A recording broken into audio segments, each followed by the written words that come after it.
Welcome back, Video Boys fans. You are watching another installment of the Video Boys Amazing Spider-Man Review. Here we go with part 3.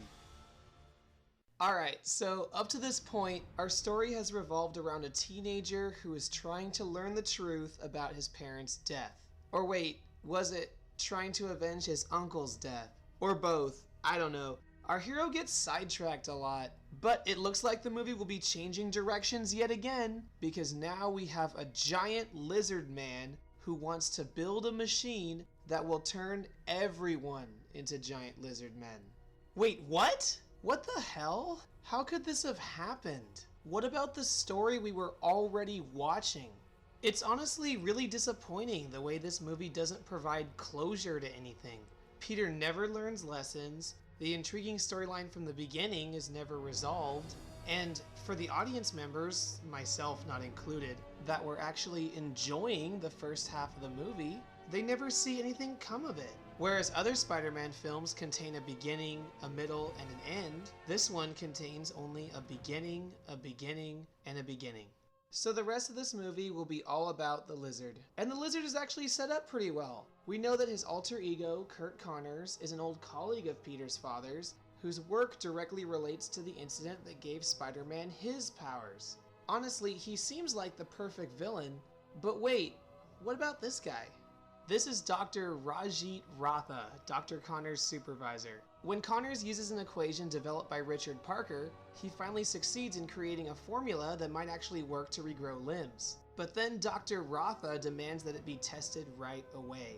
It seems their boss, Norman Osborn, is dying from some sort of mysterious disease, and this formula is what he needs to survive?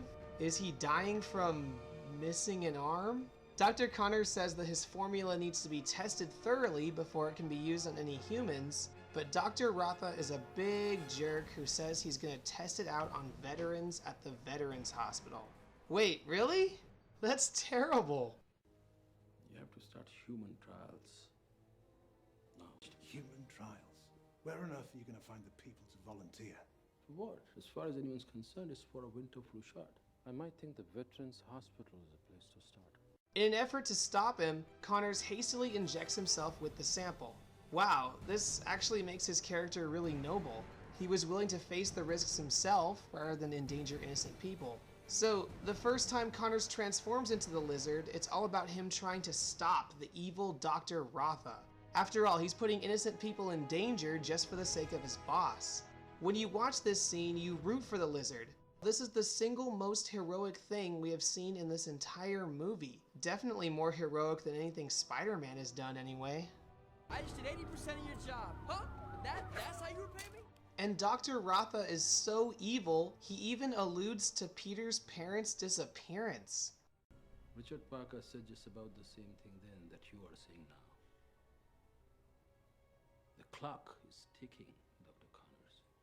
Wow, if you're actually following all of this and not being distracted by what a jerk Peter is, all of the evidence in this movie doesn't point to Connors being the villain, it points to Ratha. In fact, I think this movie would have made a lot more sense if Ratha was the main villain. All the setups point to it. Why not just have him be the villain and have Lizard be a side character? After all, his condition is more tragic than it is anything else. Gosh, we've got to stop Ratha! So Connors tries to call Ratha on the phone and stop him from going to the Veterans Hospital, but he can't get a hold of him. Weak and desperate to still help, Connors takes a taxi to the bridge to try and intercept him. But by the time he gets there, it seems as though the lizard has taken full control, and now Connors wants to kill Ratha.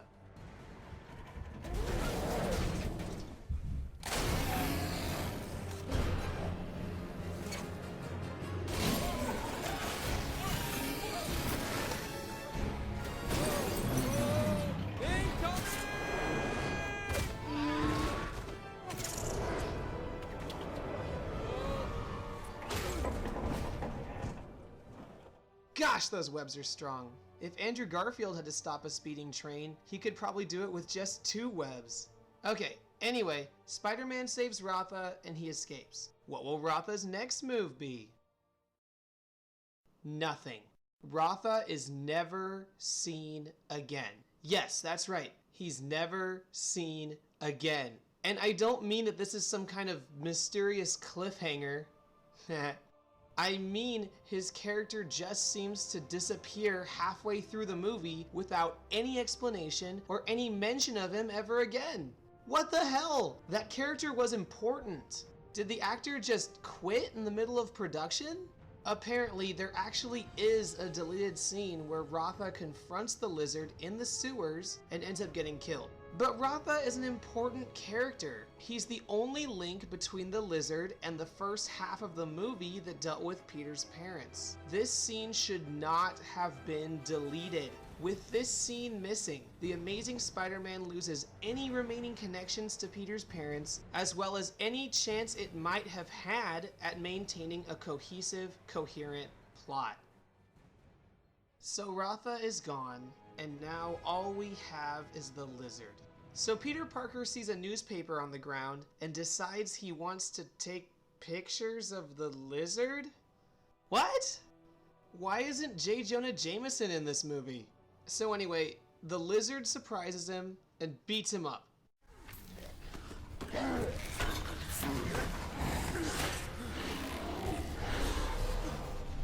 You stopped me once. You won't stop me again. Stopped him from killing Rotha, right? Because that's his only motivation as far as I know.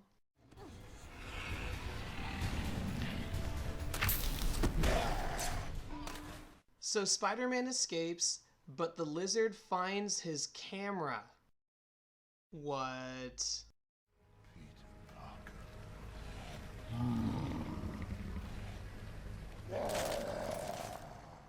Okay, I get that Peter's been doing stupid stuff that makes no sense for this entire movie, but really?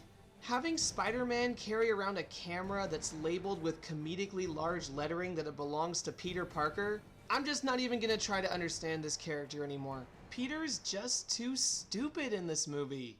Like, look at this.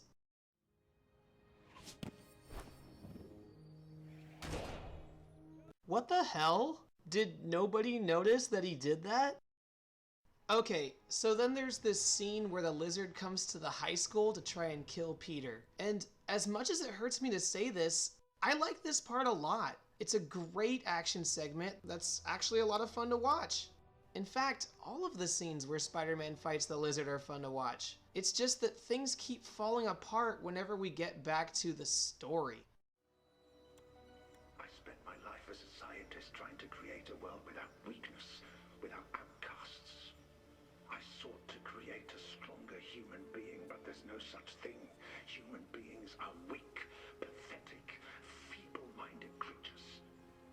Why be human at all when we can be so much more? Faster, stronger, smarter. This is my gift to you.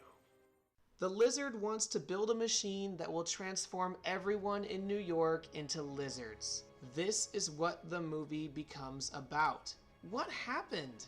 Well, regardless of how strong a character Kirk Connors is, a villain still needs to have some sort of central connection to the main hero's journey. And even though this movie did establish one, this connection ultimately becomes irrelevant as Dr. Connors transforms into an entirely different character from the one we've come to understand. The lizard's plan flat out makes no sense. We understood Dr. Connors, and we even rooted for the lizard for a little while. But with the villain who we were following now gone from the movie without a trace, I can't help but feel like we've been cheated out of the movie that this was intended to be. We never find out what happened to the Parkers, we never see Uncle Ben's killer caught, and we never see the man with the answers ever again. We just see the lizard building a machine that turns people into lizards. That's it. We get all the setup of a great new story, but there's never a payoff. It's all just one big tease. Thanks for watching part 3. Tune in next time for part 4, when it's the thrilling conclusion to the storyline that we care the least about. But why do I take so much offense to this movie's existence? Find out in part 4, the final chapter of the Video Boys Amazing Spider-Man review. See you then. And look out for these other coming videos too. Coming soon to VideoBoysReviews.com.